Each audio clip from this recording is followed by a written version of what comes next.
একটা গ্রাম ছিল। ওই গ্রামের পাশে একটা কুয়ো ছিল। ওই কুয়ো থেকে রাতের বেলায় ভয়ানক ভয়ানক আওয়াজ আসতো। ওই কুয়োর পাশে শ্যামের একটা পানের দোকান ছিল। শ্যাম দাদা, যতক্ষণ তোমার দোকানের পান না খাই ততক্ষণ কিছু ভালো লাগে না। কিভাবে বানাও এই পান? সবাই যেভাবে বানাই, চুন, সুপুরি আর কিছু পানের মশলা। একদিন রাতে রবি আর লালু গ্রামের দুই বন্ধু শ্যামের দোকানে পান খেতে আসে। শ্যাম তখন ওদের পান বানিয়ে দেয়। নাও দাদা, পান খাও আর খুশিতে থাকো। বাহ শ্যাম ভাই, কি সুন্দর পান বানাও তুমি, দারুণ লাগছে।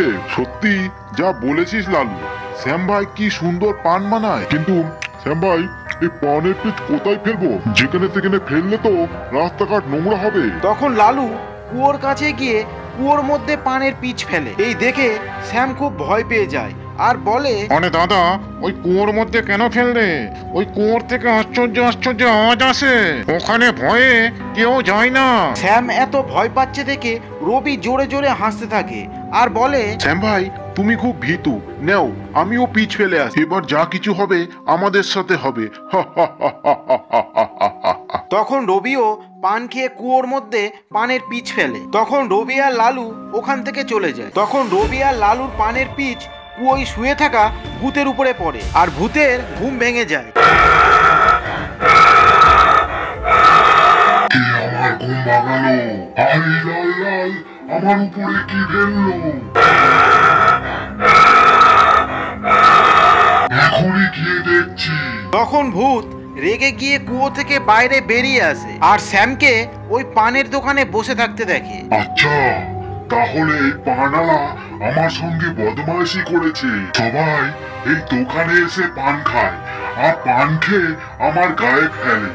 এখনই এই শয়তানি বার করছি। তখন ওই ভূত শ্যামের কাছে যায়। তুই আমার ঘুম ভাঙিয়েছিস, আমি তোকে ছাড়বো না। এখনই তোকে মেরে তোর রক্ত খাবো।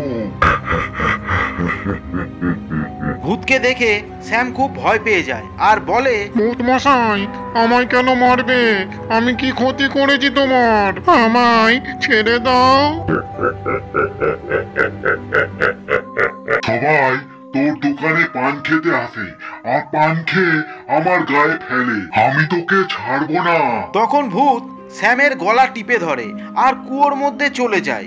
তখন শ্যাম অজ্ঞান হয়ে যায়। তখন ভূত বলে, একে মেরে কোনো লাভ নেই, আমি ওর রূপ ধারণ করি। ওর দোকানে যে আসবে আমি তাকেই মেরে ফেলবো। তখনই ভূত শ্যামের রূপ ধারণ করে। পরের দিন আবার লালু আর রবি শ্যামের দোকানে আসে আর শ্যামকে আড্ডা মেরে বলে, কি শ্যাম ভাই, রাতের বেলায় ঠিক মতো ঘুমিয়েছো তো? আবার ওই কুয়োর ভূতের জন্য হয়তো ঘুমাতে পারোনি। তোমার ওই কুয়োর ভূত খুব ভীতু। ওই কুয়োয় পানের বীজ ফেলার পরেও তোমার ভূত বেরোলো না। তখন শ্যাম কোনো কথা বলে না আর ওরা দুজনা পান দিতে বলে। তখন ওই শ্যাম ভূত খুব চিন্তায় পড়ে যায়। আরে, এই বদমাইশ দুটোকে কি দেব?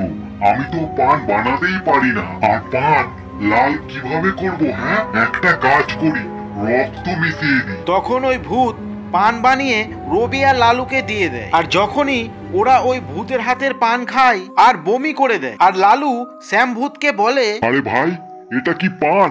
কি বাজে খেতে, মনে হচ্ছে এর মধ্যে রক্ত মেশানো আছে। আরে দাদা, এই পানগুলো মনে হচ্ছে পচে গিয়েছে, এর জন্য মনে হয় এইরকম লাগছে। আপনারা কালকে আসবেন, ভালো পান খাওয়াবো। তখন লালু আর রবি ওখান থেকে চলে যায় আর ওই ভূত ওদের পেছন পেছন যেতে থাকে। রাতের বেলায় যখন লালু শুয়ে আছে তখন ওর ঘরের দরজায় কেউ আওয়াজ করতে থাকে। তখন লালু উঠে পড়ে। কে ভাই এত রাতে? তখন লালু রেগে গিয়ে দরজা খোলে। আরে ভূত, তুমি এখানে কেন এসেছো? আমি তো আসিনি, কিন্তু তুমি আমায় এখানে নিয়ে এসেছো। 3 দিন আগে তুমি যে কুয়োর মধ্যে পান খেয়ে পিচ ফেলেছিলে, আমি ওই কুয়োর মধ্যে শুয়েছিলাম। তোমার ওই পানের বীজ ফেলার জন্য আমার ঘুম ভেঙে যায়। এখন আমি তোমায় আর তোমার বন্ধু দুজনকে মেরে ফেলবো। তখন ভূত লালুকে মেরে ফেলে আর ওখান থেকে চলে যায়। পরের দিন রবি লালুর বাড়িতে আসে আর লালু মরে গিয়েছে দেখে খুব কাঁদতে থাকে। আমার লালু মরে গিয়েছে। রবি এইভাবে কাঁদছে দেখে ওখানে গোপাল আর গ্রামের কিছু লোক চলে আসে আর বলে, আরে কি হয়েছে রবি? দেখো না গোপাল, লালুকে কে মেরে ফেলেছে। রবি, আমার মনে হচ্ছে লালুকে ভূতে মেরেছে। কেননা আমি আর আমার বউ যখন রাতের বেলায় ঘরের ছাদের উপর দাঁড়িয়েছিলাম, তখন আমরা একটা ভয়ঙ্কর মানুষকে যেতে দেখি। আমার মনে হয় ওই লালুকে মেরে ফেলেছে। গোপালের কথা শুনে গ্রামের লোকেরা খুব ভয় পেয়ে যায় আর সবাই বাড়ি চলে যায়। তখন রবি আর গোপাল শ্যামের পানের দোকানে যায় আর ওকে পান বানাতে বলে। তখনই গোপালের চোখ শ্যামের পায়ের উপরে পড়ে আর রবিকে বলে, রবি, তাড়াতাড়ি এখান থেকে চলো, আমি বুঝতে পেরেছি যে কে মেরেছে লালুকে। তখন গোপাল আর রবি ওখান থেকে চলে যায় আর রাস্তায় গোপাল রবিকে সব কথা বলে দেয়। আচ্ছা, তাহলে ওই ভূত শ্যামের রূপ ধারণ করেছে, কিন্তু আসল শ্যাম কোথায়? গোপাল আর রবি কথা বলছিল, তখনই ওখানে ভূত চলে আসে আর হাসতে হাসতে বলে,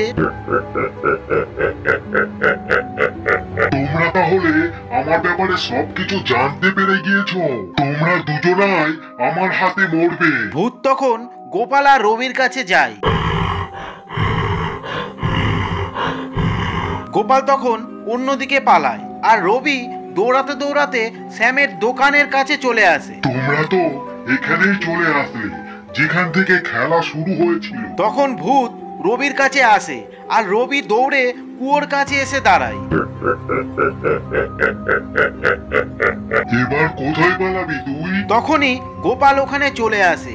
ওর হাতে ভগবানের কাছে রাখা পবিত্র মশাল ছিল। তখন গোপাল ওই মশাল ভূতের উপরে ফেলে দেয় আর ভূতের গায়ে আগুন ধরে যায়। তখনই ভূত পালাতে গিয়ে কুয়োর মধ্যে পড়ে যায়। কিছুক্ষণ পরে কুয়ো থেকে আসল শ্যাম বেরিয়ে আসে। আমি আসল শ্যাম, ওই ভূত তো আগুনে পড়ে মরে গিয়েছে।